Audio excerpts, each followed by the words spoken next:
urunga tū, te urunga tapu. Te mauri tū, te mauri tapu. Te mauri te whiwhia, te mauri te rawea, te mauri no hea. Te mauri no runga, no rangi, no nuku tū, tēnei te mauri, ka whakapiki. Tēnei te mauri, ka whakakaki. Te mauri no nā atua, te mauri no nā rangi whakaputu ki te whai ao, ki te ao mārama. Uhi, wero, tau mai te mauri haumi e.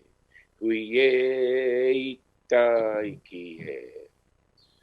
Kai ngā mana, kai ngā reo, kai ngā tapu, kai ngā ihi, kai ngā whakamataku. Tēnā koutou, tēnā koutou, tēnā koutou katoa.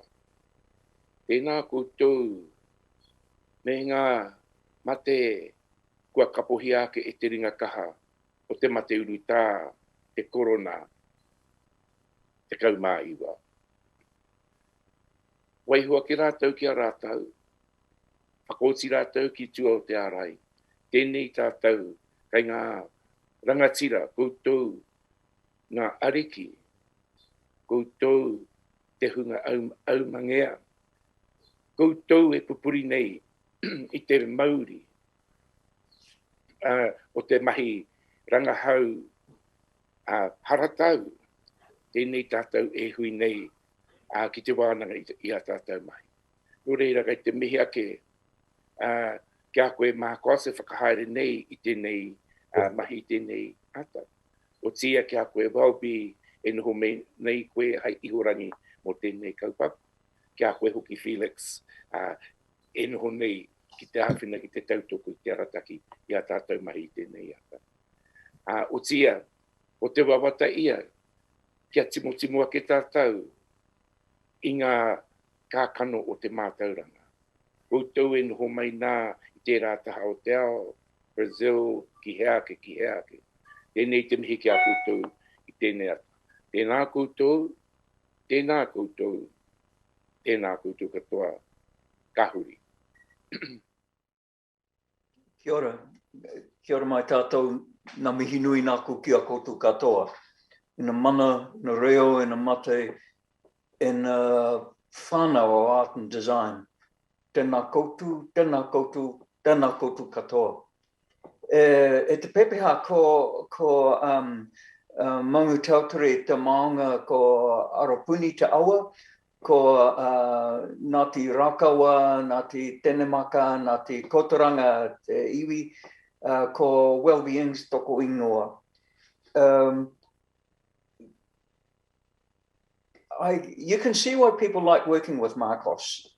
You know, he thanks people, and he thanks the visible and the invisible. And something like this only happens because at the moment we are both visible and invisible. You know, across 16 universities, almost 180 different people. We're all sitting here in our kitchens, in our living rooms, in disconnected and yet linked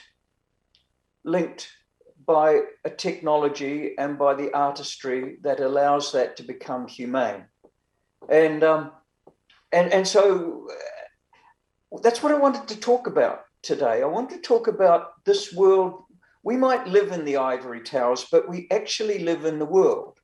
And I wanted to talk about the unique position that art and design actually has in the linking bridge between the university and the world, because I think that we are in a really a leading position, not because I'm trying to aggrandize our disciplines, but because I believe our histories and our practices bring us closer to a vision that we need for the future.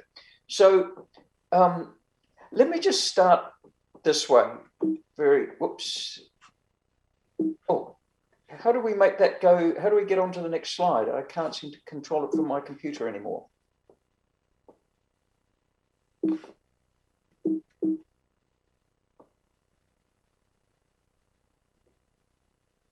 Here we go. Righto. Okay. So this is my mum and dad, and you can see we're New Zealanders because we've all got bare feet, and my father was a what we call a shearing contractor. In other words, he worked for farmers shearing their sheep, and my mum's job was to sort the wool and to pick out the dags out of the wool and class it. And those three kids there, that's my twin sister next to me, and then there's me with the Christmas present of the nose, and then my next sister, and those look like. That could be a very ordinary picture. In the background, you can see our maunga, our mountain, Pukeatua. And I came from a family that I think even if we were being polite, you would say was poor. So money wasn't always even. It didn't come in evenly. Sometimes there was no money. But there was a strong aroha. There was a great deal of love in the family. But it will explain perhaps the position that I take. And you don't have to agree with me. You know, a symposium is just that. You know, if we go back to the concept in Greek, in the classical times, symposium was that deep discussion you had after a meal and wine, where the tongue got loosened, but the brain was supposed to still be active. And many people were coming together and they were sharing diverse and sometimes differing viewpoints. And I have a bias. And so I'm going to declare it right up front. And it comes from two things that you can see in this picture. First one is that house didn't always have power. And we always had food and we always had love, but we didn't have money.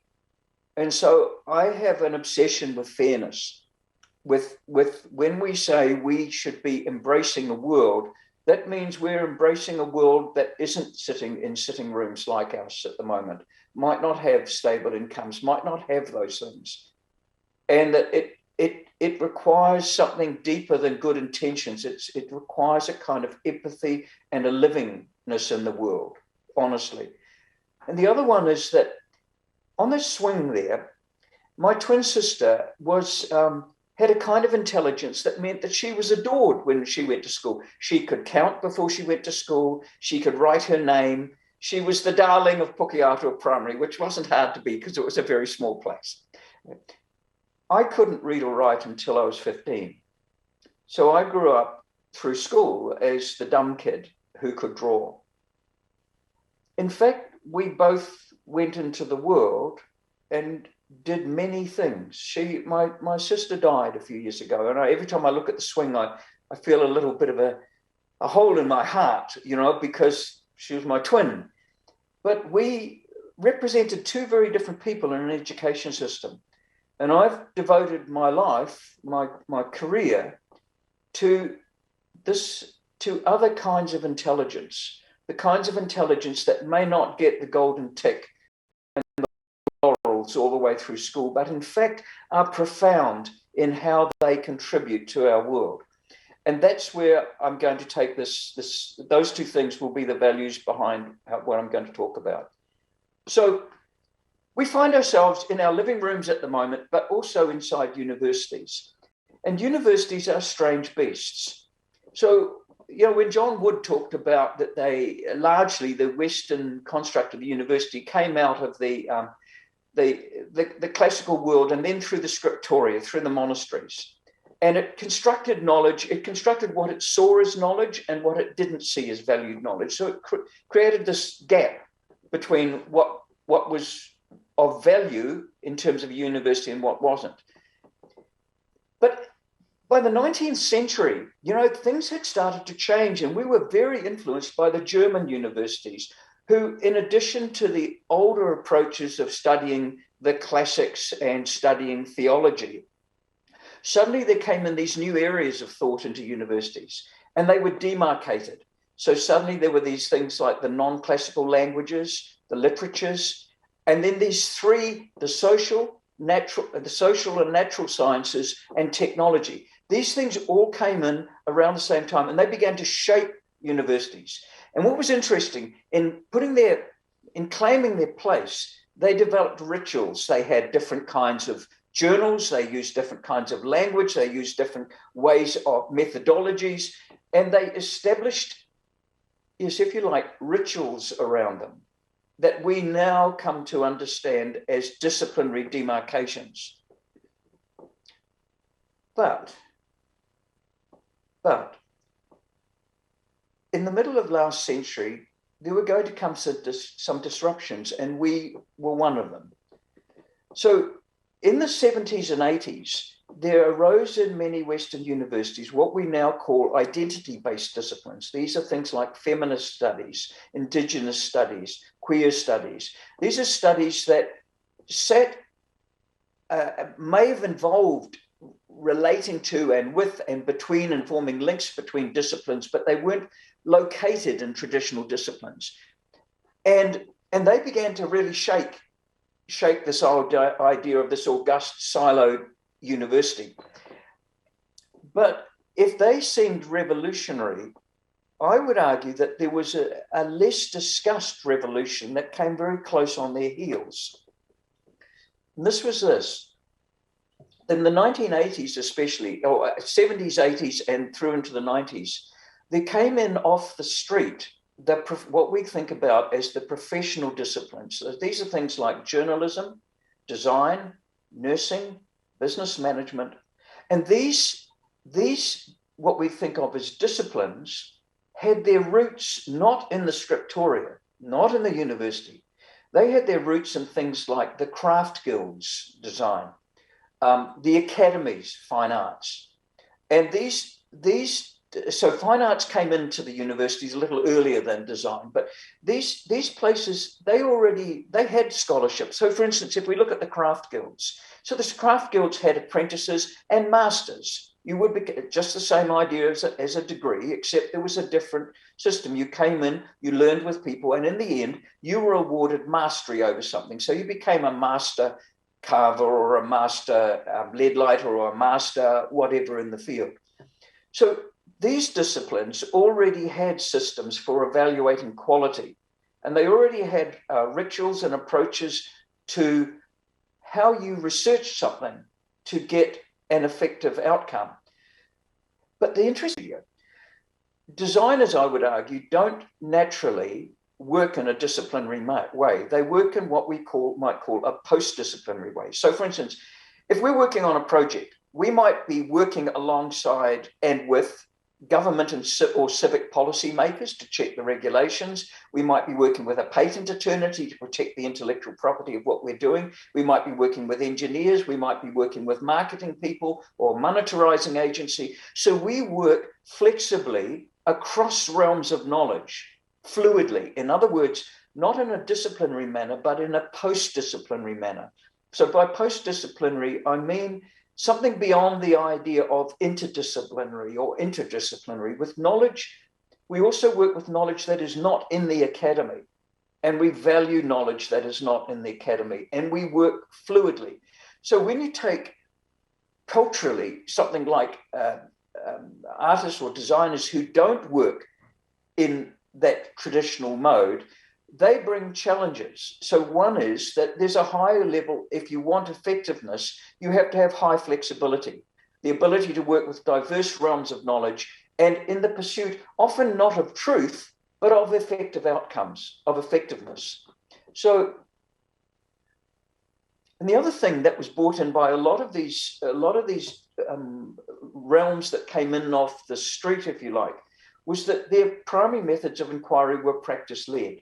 They were interested about very situated research, and you did it by practice. So if you were in a hospitality, you were wanting to solve problems inside the practice that was around you. And you went in and you embodied yourself in the practice, and you observed and you took action and you reflected on it, and you were trying to make something better. So the experimentation was often very situated, and the researcher was inside there, and they had relationships with people, and they weren't necessarily objective, but they were critical. They were able to look at things and see what was going on.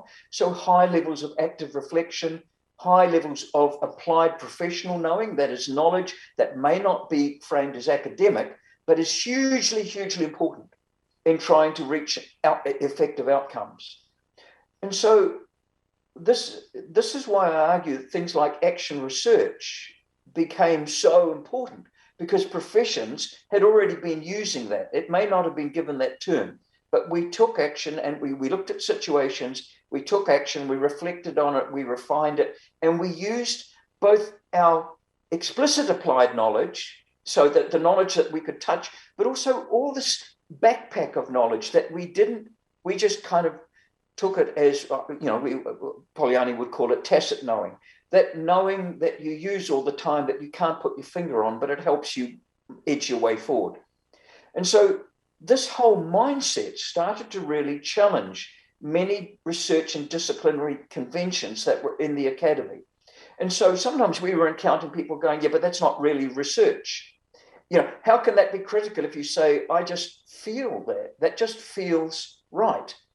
Even though what you're probably saying is, based on my accrued knowledge, some of which I can make explicit and some of which I can't, my compass is telling me that this is the right direction to go. If you take something like the Tongan concept of mawhana, that there is a warmth in something. I'm gravitating towards the rightness or the inherent warmth of something. I know, I don't, and knowing and feeling are closely related. Now that can be a challenge to something that's been shaped on a positivist paradigm, on a very scientific framework. But in fact, the outcomes of that are often highly effective. And our disciplines, our professions use it constantly as ways of refining and moving forward. So when the concept of post-disciplinary started being theorized, and it's risen a lot more in probably the last 4 or 5 years. So, Wright, Embrich, and Henkert, they talk about this. They say that this kind of thinking and study emerges when scholars put aside the idea of disciplines and whether ideas can be identified or named within one, and they identify with learning rather than discipline. So the focus is not on the conventions and rituals and applied systems of a discipline, nor on a relationship of working with other disciplines with those, but on the idea of learning, something beyond that. So if we take another way of looking at it, this is Darby. He argues here that what happens is if you approach it this way, there is a new cognitive space which is opened, which is not about opening up disciplinary borders, but actually changing the idea that we might live in a world of disciplines and accept that we live in a world of plural knowledge, some which is sanctioned inside the university and some which operates really effectively and is vital and is not. So let's just take a look at three examples of this. So I'm 65 now, so I'm supposed to be retiring pretty soon, and as I said, I've devoted my life to trying to understand these forms of intelligence that often don't sit inside on the thrones with the laurels on their heads, but they are hugely effective. And so 40 years of my life I've devoted professionally in areas to design and film. And 20 years of my life I've spent in the university. And in that 20 years, I've had the pleasure and torture, just like many of you have, of supervising people through postgraduate degrees and doctorates. And the thing I love about a doctorate is that you're with somebody for 3 or 4 years. You're really with this other kind of intelligence, which is different to yours. And I always think that our job there is to try and understand how that person thinks, because they will go to places we can't go. And that's why I always think the word supervisor kind of falls a bit short. It's sort of too tied to the idea of an apprentice model. But what I notice the great thing about doctorates especially is that they are driven by a question. They are driven by a question, and when they are pursued by practice, they will naturally reach beyond disciplinary constraints. So just have a look. I'm going to, in a moment, just going to play you a video. So this is a colleague who I work with now. I'll shut up. You just listen to this for a moment.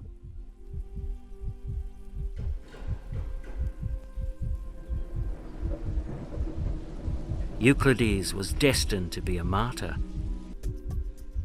Euclides and Elsa were young, and full of ideas. Euclides and Elsa were young and fighters for freedom.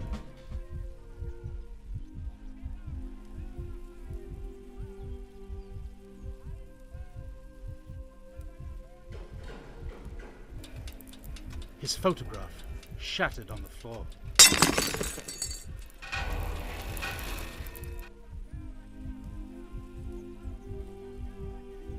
I would like to tell you a story of faith. There is original sin, and God never forgets. There is good and evil in this world. Both are necessary.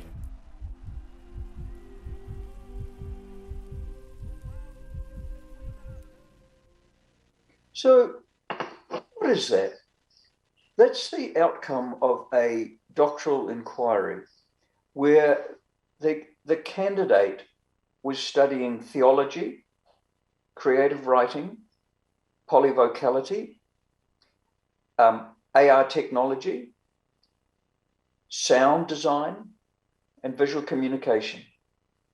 Naturally, because the question called those things to it. It couldn't be constrained. If it was going to realize the richness that it needed, it had to be led by the question rather than the discipline. Let me just restate that. It had to be led by the question rather than the discipline. And it naturally gravitated to what we would call today a post-disciplinary study.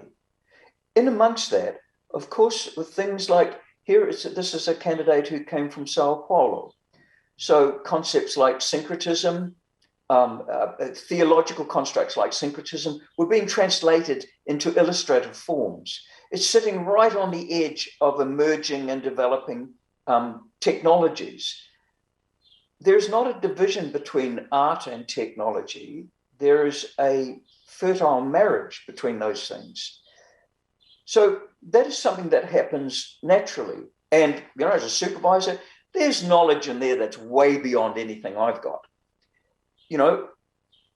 Our job is to try and understand how a thinker, an extraordinary thinker like that, thinks, and then to stand at their shoulder, just to the left of their shoulder, supporting, questioning, asking, encouraging, and dealing with that devil called doubt, because it walks with, I swear it walks with every talented person. We all think we're imposters, and we're all deeply doubtful. And that's why I also think, one of the great skills that you have if you're involved as educators is that you realize that the journey is more than one that's intellectual. It's one of the heart and one of the emotions. And you can go to as many courses as you like on how to effectively supervise. But essentially, it's a very human undertaking. A very human undertaking. So let me show you another example. Oops. Oh, not that one. Oh, I can't seem to get on beyond that slide. Here we go. All right. Now, you probably look at this and go, what on earth is that? Well, this is the work of somebody who was a pop singer and went to look for something profound and deep. And working with the emerging knowledge surrounding binaural sound, she understood that the greatest depth of knowledge for this existed outside of the academy. It was indigenous knowledge. And it was indigenous knowledge that resided inside individuals. So while we elevate what is published and we reference it really carefully, and we make our big reference lists, and we reduce this other knowledge too often to things called purse comms, when in fact it's profound knowledge that shapes the very nature and expression of thought. What you have there are if you like, cocoons that these people are listening to audio portraits of complex women. So Marie believed that there was a way that you could create portraits with sound. And binaural sound, the amazing thing about it, it doesn't just go left to right, it goes through you. So you were immersed in an identity that was able to touch ideas beyond the physical. So she argued that you could feel the wairua, you could feel the mauri, you could feel the living essence and spirit of a person by being up by her through these designs that she created, these audio designs. And I've always been very proud of this in a way, because, you know, oftentimes our professions, we can find ourselves in universities pushing and pushing and pushing at the borders, but seeing what is awarded in our professions, I always find it disappointing when style gets awarded over deep thought. But this took out last year the top design award in New Zealand, and it wasn't an agency, it was a PhD student. And a PhD student who was full of doubt, who was going along a road without a roadmap, and who was genuinely working in a post-disciplinary manner. Again, the question called knowledge to it beyond disciplines. So in fact, even the technological information that was sitting around binaural sound, while some of that was in universities, a large amount of it wasn't in universities. A large amount of it was working with scientists and researchers who were working in commercial contexts. And one more. You know, this is a thing that we strike when we're supervising. When someone comes through the door, you know, they're apologizing for their project, going, oh, I don't know if this will work. I don't know if this, you know, and oh, maybe I shouldn't, maybe I shouldn't. And you can see these dimensions breaking out. And here was somebody who had a history actually as a laborer and then in the union movement, deeply committed in the heart to something that was going to be an artistic and analytical journey. He designed a series of typefaces that were animated, that were response to the decay of voice patterns in workers who had worked in a factory that had eventually been closed down. They lost their jobs, but the soil had become contaminated, and their voices over time had become flawed, the lack of clarity. And he interpreted not only their nature, he interviewed individuals and then designed animated typefaces for those individuals, so that when you listened to their voice, you could hear the type behaving in response to it. So not reducing human experience to Helvetica, Arial, and Avenir, but actually trying to use typography to touch the essence of sound. All three of those candidates were full of doubt. And all three of those candidates were wonderful in the true meaning of the word, full of wonder. So I think, or extraordinary. So I think I look at somebody like Dr. Robert Pulfari, who gave the mihi at the beginning. So here's a man who spent a large amount of his time, knowledge being shaped in professional world, but also in deep, deep world of his childhood and his belonging in Te Urewera. The knowledge that drove his thesis was not knowledge in art and design.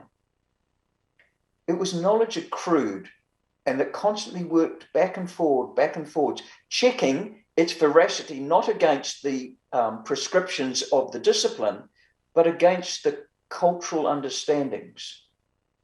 Terrified, not of transgressing the academy, but terrified of transgressing the greater knowledge, which was a sacred knowledge of people.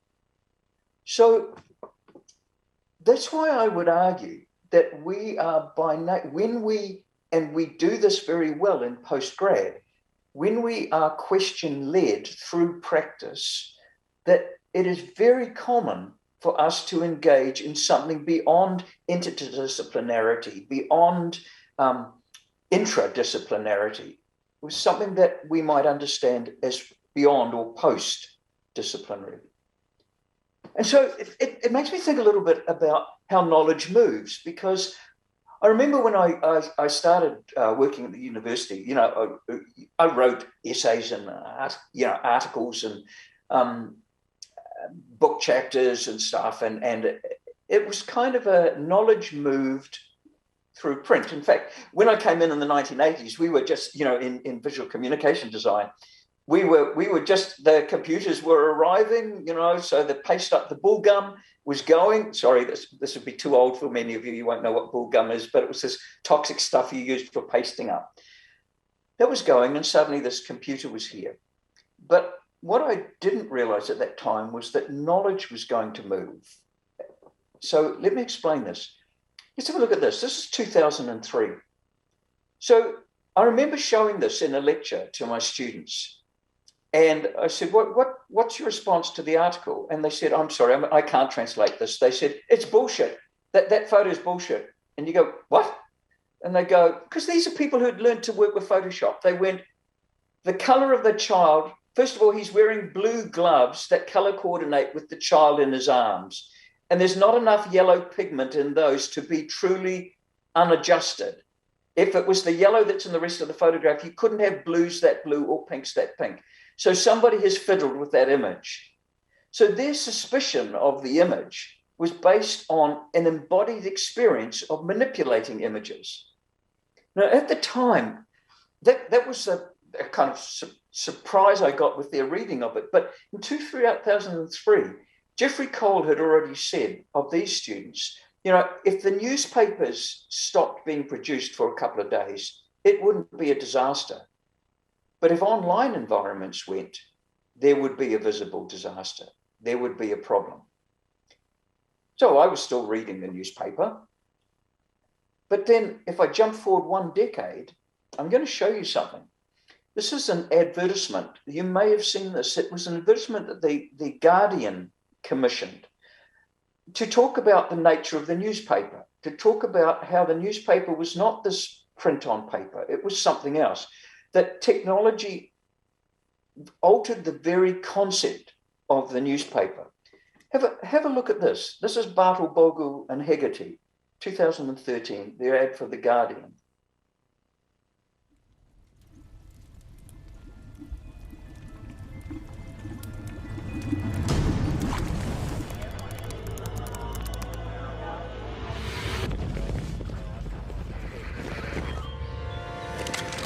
Little pig, let us in! It's the police! Move!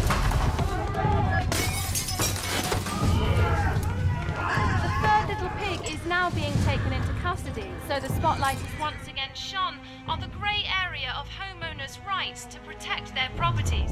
This isn't right. The three little pigs are the victims. Blew down 2 houses. You got what you deserve. But the pigs went too far. You've got every right to defend your property.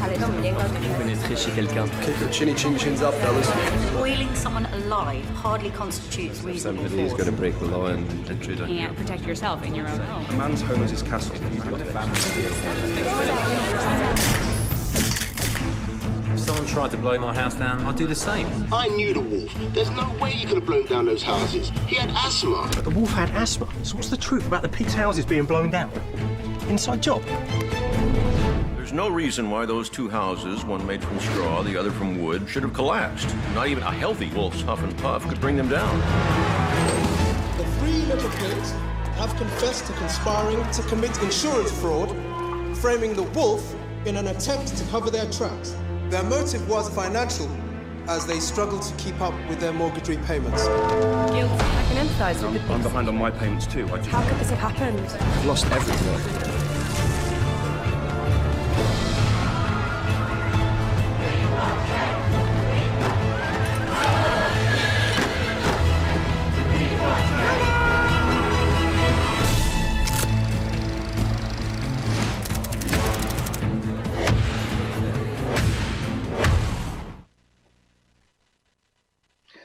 So here's the interesting thing. I might have seen that happening with a newspaper. What I wasn't that aware of was what was going to happen in our world as people who were publishing, who were working as academics. And yet 2 years before this, in 2011, Durham had noted that knowledge, there was more knowledge being conveyed in discourse and outcomes from researchers that was being relayed digitally than in the printed word. More was happening in these realms that had flexibility in them and that had new forms of dissemination. So that if we look at things that have happened, so for instance, the thesis, the exegesis that might have sat in the back shelves of a library 20 years ago now is out and unalterable with that person's name on for the rest of their life and the future. So wherever they travel, at the click of a mouse, what they write, what our students write, becomes an indelible mark, an indicator of their intellect. Indelible mark. And so the journals that we publish with now, have reference lists where you can click on it and be taken straight to the article. They have, we can embed, we're no longer constrained by the written word. We can embed animations, we can embed the actual interview, pieces of actual interview. So you don't just see the essence of the spirit of that interview reduced down to Arial or Helvetica. You hear the resonance and the pause. You hear the richness. You hear the dialect. You hear all those things. So that how we communicate knowledge now has become much, much richer, but also much more accessible, so that our children or our nieces and our nephews and those who come after us, at the touch of a mouse, we go into our very deepest levels of thinking, scholarly thinking. That what we write is available instantly for checking and cross-checking. And that what we write will be interpreted in different ways across time. The pressure that our candidates face today when they write exegetically is actually huge. It's huge. So I think that that's a wonderful thing because it's full of opportunity, but it also has a heightened responsibility with it. And so if I look at just a few of some of the journals that are sitting out there at the moment that really engage in, really begin to push the borders, the critical geographies is a really interesting one. These are across disciplines. But what they do is that they treat knowledge as something that has moved beyond the constraints of the written word, and they treat knowledge as something, if I come back to the word behind this whole, the reason we're all sitting here, they treat knowledge as linked, as something that crosses disciplines, crosses borders, and is connectable and reconnectable in different ways. So, where does that lead us to? Well, when Marcos asked me to do this, I kind of thought, it'd be good. I can just sit there and talk about other people's stuff. But I've also got this belief that we're all artists and designers. Most of us are artists and designers in some form. And we ask the people we work with to put their creativity on the line, to talk about stuff in embodied ways. One of the things I valued at the university that I work at was they insisted that anybody who was working with students had to make available examples of their work, not as a self-aggrandizing thing, but so that people could measure the feedback they got against how that person spoke in the world. They could see the work. So what I'm going to do now is there's going to be a little movie at the end of this. I'm going to talk about how this happens in my own practice, because my practice as an educator, I'm sure like yours, is shaped by my practice as a designer. So Sparrow was a film based on an uncle of mine who, it's a sad story. It's a sad story. When in New Zealand, we have our commemorative parades are called Anzac, but many countries have memorial or commemorative parades about war. And we used to wear his badges and march down the main street of the little town wearing his badges. And we knew that he'd died as a hero in the war. saving people. And it was a great narrative. And some years ago, one of my cousins gave me some letters in a little metal box. And some of them had never been opened. But what they showed was that my grandfather didn't die in the war. It's my great uncle, but he didn't die in the war. He died alone in a psychiatric hospital, and his family wouldn't come and see him because of this disgrace that he had deserted. And the letters were the letters that he wrote to his family asking them to come and see him. But the other extraordinary thing that resonated with me, I'm a gay man, and the reason he deserted was about his love for another soldier. Back in the day, the term that would have been used was a cobber, but this was a very deep relationship. And I thought, as artists and designers, but also as scholars, we sometimes have this expectation that we would engage in something more than analysis, that it is also our job in society to be critics and consciences of society. Our worlds give us this privileged position and expect us to exercise it so that without fear, we will walk in and ask questions of things that would lead to a greater good. And many of us experience the unevenness of stories that are told in the meta-narratives. And in the meta-narratives of war, the place of love, gay relationships, largely expunged. And so I could have made a documentary. But the letters, they broke my heart. And I thought, is there a way as a designer of working with these fragments of knowledge and creating something that would have resonance in the world, that rather than preach would cause us to feel something in our heart? So this is what I was up against. When I started researching the material, because on one level I needed to think about costumes, I needed to think about, this had happened in the Egyptian deserts in the Second World War. I had to know about the climate of the time, but what I encountered was a very, very narrow view of what being a man and a soldier was in the Second World War that was completely at odds with these letters that I was reading.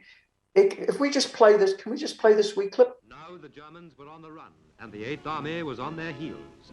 So began one of the greatest chases in military history, a chase that only slowed up in Tripoli, 1,500 miles away. In that fast-moving 8th Army, the New Zealand Division was the fastest of them all. Never again did we know what it was to retreat. Never again did we know what it was to retreat. So these were the things that played in the movie theaters. These were the narratives of war that were fed to us as a nation and that we still recycle in our commemorative parades.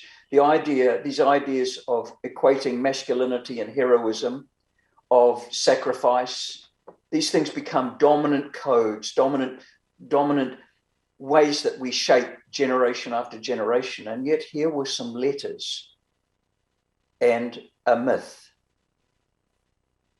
And the shame of a family who were good people, but they were so afraid that the society would judge them that they had created this other story.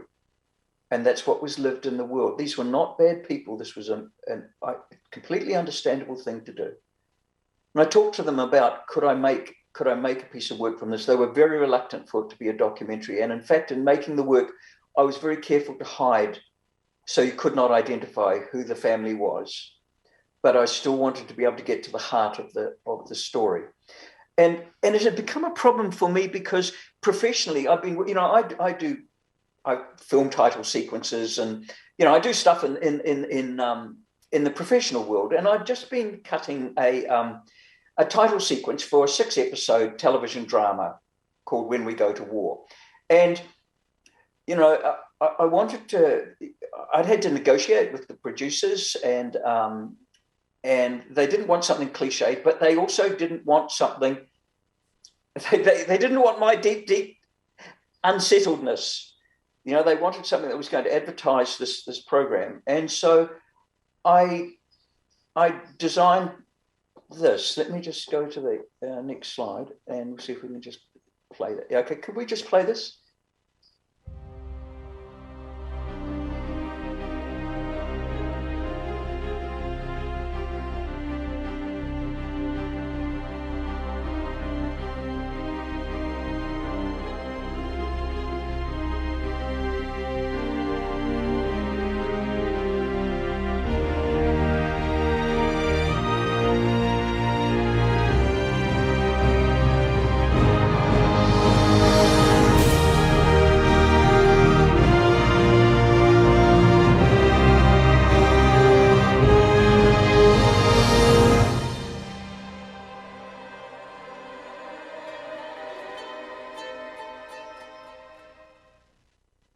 So thematically, I took the statement that was made in the UK, the lights are going out in Europe and we will not see them lit again in our lifetime. This was made at the time of the First World War.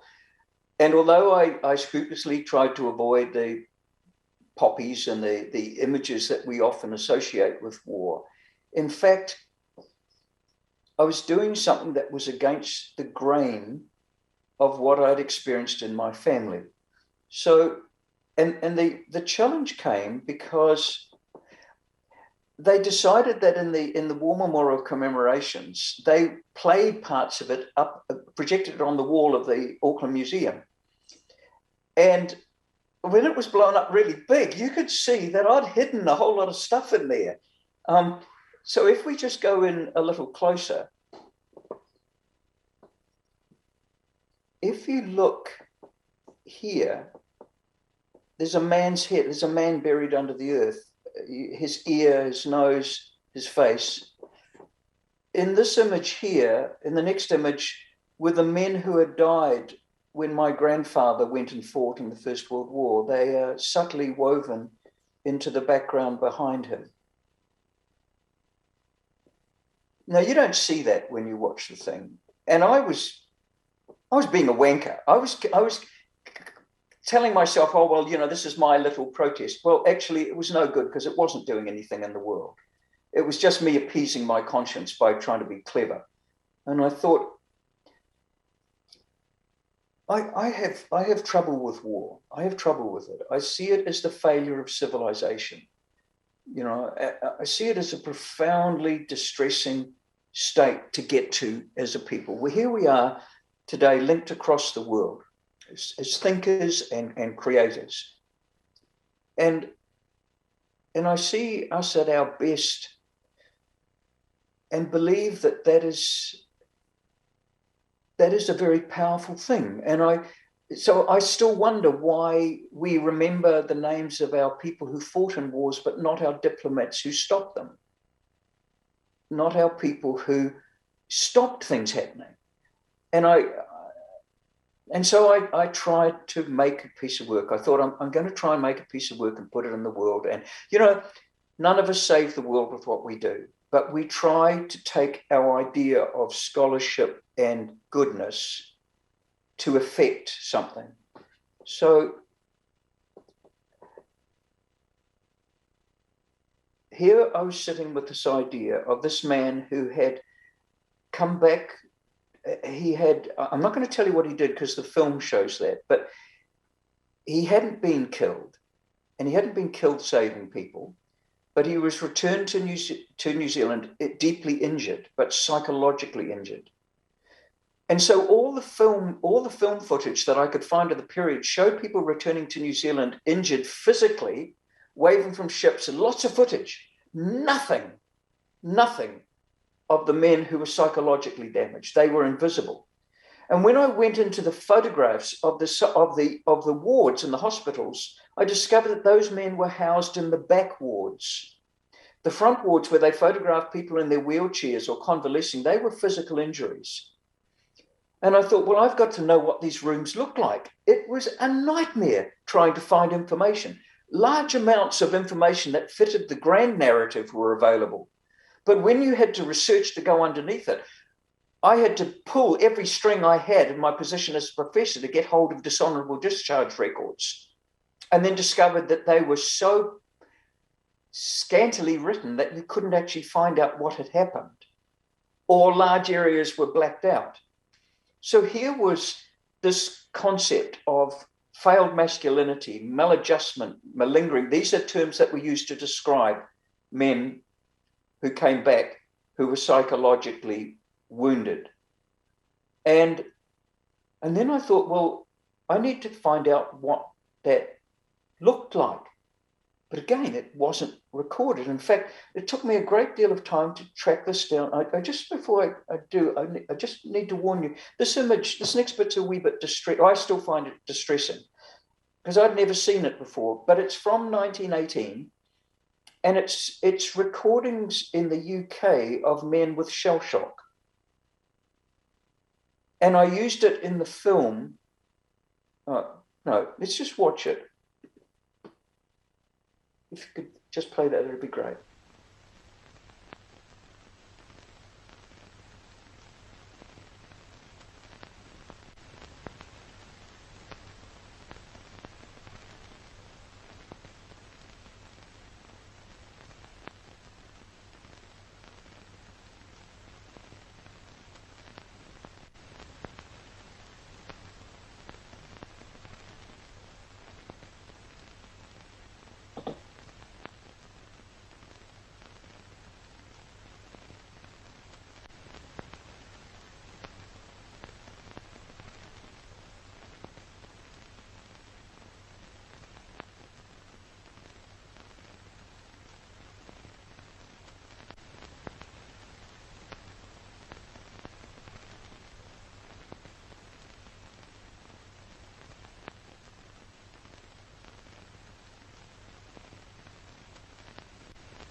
So those are the injuries of war that don't make the grand narrative.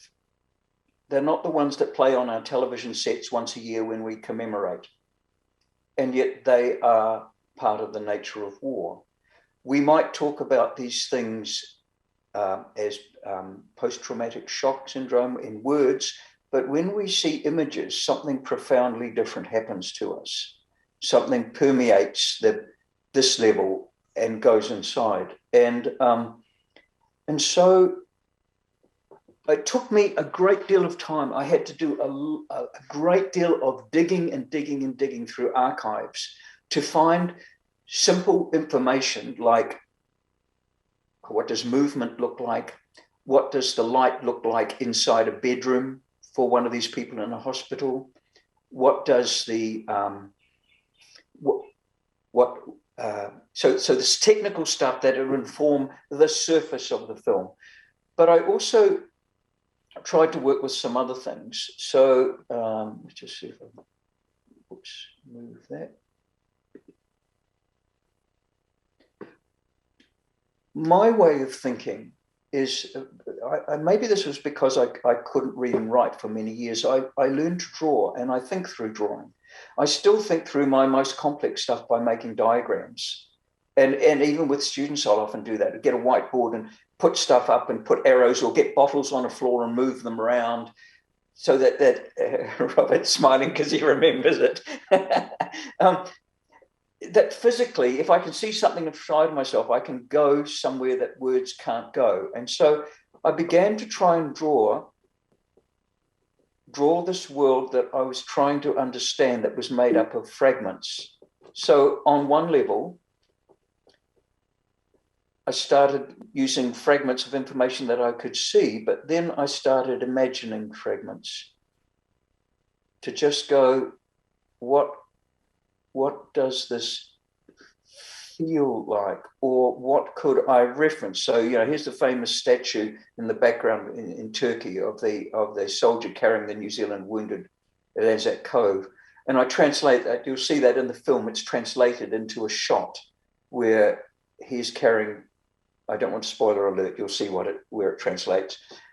So some of it is translating for how something will look, but others, it's there to simply try and feel something, because you're going to be creating in a realm without words. So the film itself has very, very little spoken language in it, very little. It does have fragments in one of his letters, well, in a lot of his letters, he wrote bits of poetry. And the film actually opens with some fragments of his poetry. So I tried to understand, what is it like to have life torn from your chest? And then I began to experiment with what does shell shock feel, what does it look like?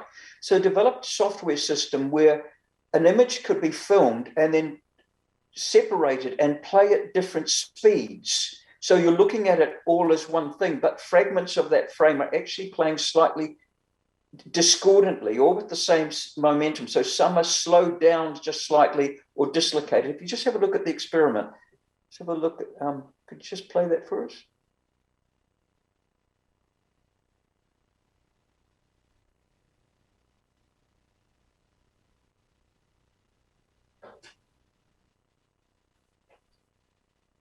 So it's subtle. It wasn't meant to be obtrusive, but it was enough to kind of try to unsettle the viewer, so that inside, while they were watching something was discordant, but they couldn't necessarily put their fingers on it. And so, whoops, I've got to try and get onto this next slide now, and that one took up the whole frame.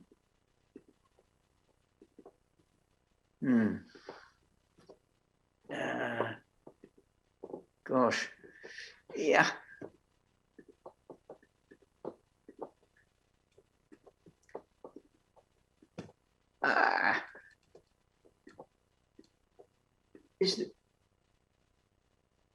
Say that again? I can't see a little white arrow on the bottom.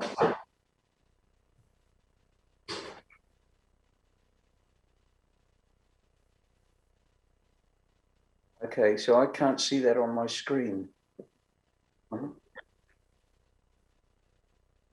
right. Click right. Oh, yay! Right, okay, sorry. And so as part of hiding this thing, so I'll move through this bit really quickly now. As part of disguising the story so that the family couldn't be identified, I also went into the autobiographic. I mixed a story from my childhood. So I used to believe I could fly. And on the farm, I used to make wings. And okay, strange kid. But I did believe I could fly. And unfortunately, I wore the wings to school a few times, and well, I got my head bashed. So, but one of the things that I'm very aware of is that we are asking our candidates, oftentimes they're dealing with the autobiographic inside stuff. Their heart is tied up in their scholarship, in more that they're telling stories of the self. And one of the things, we talk about in New Zealand a lot, that there should be this is the 1989 Education Act, said that there should be a relationship, an interrelationship between research and teaching. I do not think that is learning about stuff so that you can disseminate knowledge and help people find out about your current research. I truly think that educationally it is so that we understand what it is to be in that state of unknowing, having to navigate without a roadmap, that we know in embodied ways what it feels like to research. And through that, I think we become better educators. So I began to draw what it felt like to have my wings broken at school, and what it felt like to be pulled by the shirt and pushed around physically. And all of this before I wrote a screenplay at all. The whole story is thought through as images because they can enable me to get to an emotional space, to get the resonance for it. And then I began making the things. So I make a lot of the props for my films. Even though I've got a feature film at the moment, which is just heading over to Europe. I made at least 2/3 of the props and environments in it because, when we talk about, when you have a look at people like Palissima that talk about the thinking hand, or this thing which is coming, rising really in very interesting ways inside art and design about making as thought, materiality as thought, material thinking. It's certainly, when I make things, I am dwelling inside the world that is at that stage not yet formed, that will take form. So, and I start to envisage what a film might look like. So what happened? So I'm going to play the film now. What happened was that New Zealand Film Festival refused to screen it. And I thought, okay, and there have been some countries banned it. They did ban it, and yet it's actually a very gentle film, very, very gentle film. But once it got overseas, I'm going to sound like a wanker, but I'm just going to put it. So it kind of must have worked. So it had over 80 juried international selections in festivals and won over 20 awards all over the world. And yet here was a simple film based on some fragments of letters and big gaps between things where I couldn't realize this inside the discipline of design if you were to narrow it like that. I had to go into the world that was both physical and the world that was non-physical to draw knowledge together to be able to create something. So the film was called Sparrow, and it's just because in one of the letters, he talked about that they had found a sparrow and they kept it as a mascot and they fed it little bits of bread. And I tied that with memories of being able to fly and how as a kid I was fascinated with birds. So I'm going to shut up now and it's just 15 minutes of the film and it should really do the job of talking for itself. If you could just play that.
Take your wings off the table.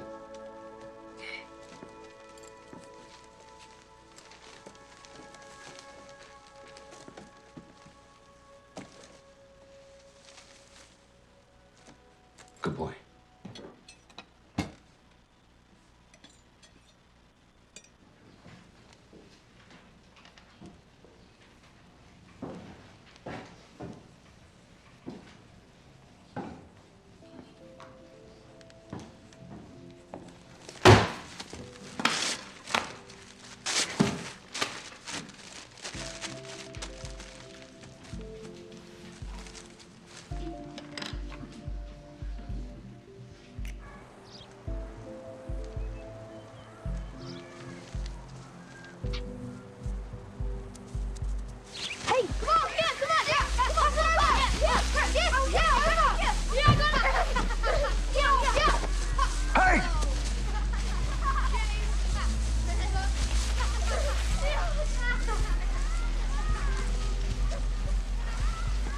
Come here.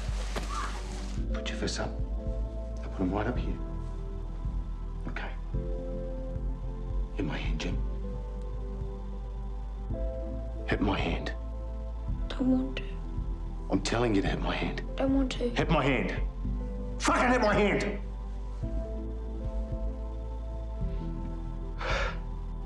Go to your room.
Hey, run, boy!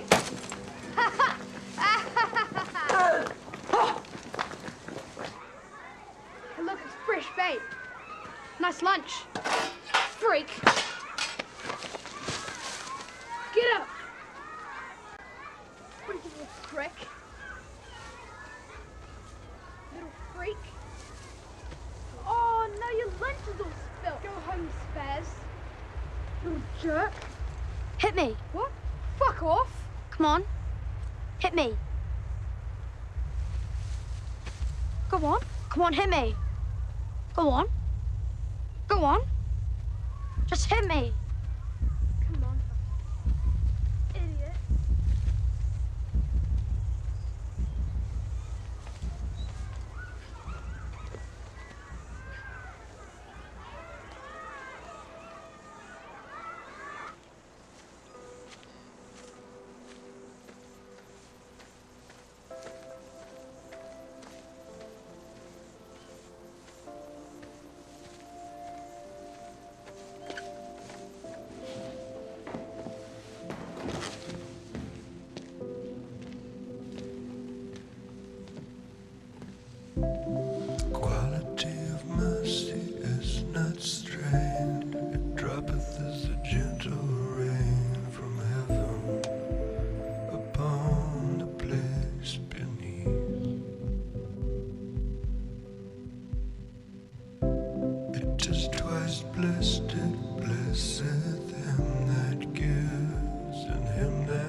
we put ourselves on the line as artists and designers and educators. And, you know, my view is none of us change the world, and yet we enhance the world if we do our job well for other people. And, you know, if nobody's ever said it to you recently, thank you for everything that you do that is unseen, that disappears below the surface of the fabric that you create for other people. The extraordinary thing it is to be an educator and a creative practitioner who understands in embodied ways what a vulnerable and complex journey artistic, intellectual, practice-led research entails. You know, I have immense belief in you, in us, as being capable of achieving great. I sound straight. This is not what you're expecting in a keynote address. Achieving goodness, and I'm reminded a little bit of Oscar Wilde. Now, during lockdown, I ran out of books to read, so I reread Oscar Wilde and discovered I didn't like him quite as much as I thought I had. But he had an interesting statement he made at one point, and I think sometimes it can put an arm around our shoulder when, as educators and enablers, we're seeing something further that could happen, but we may be quite alone with it. And he probably said this of you. He said, a dreamer is someone who can only find their way by moonlight. And their punishment is that they see the dawn before the rest of the world. Thank you for sharing what you're going to share in this conference, for the vulnerability of that and the power of it. And thank you for listening. I hope that was of some use. Kia ora.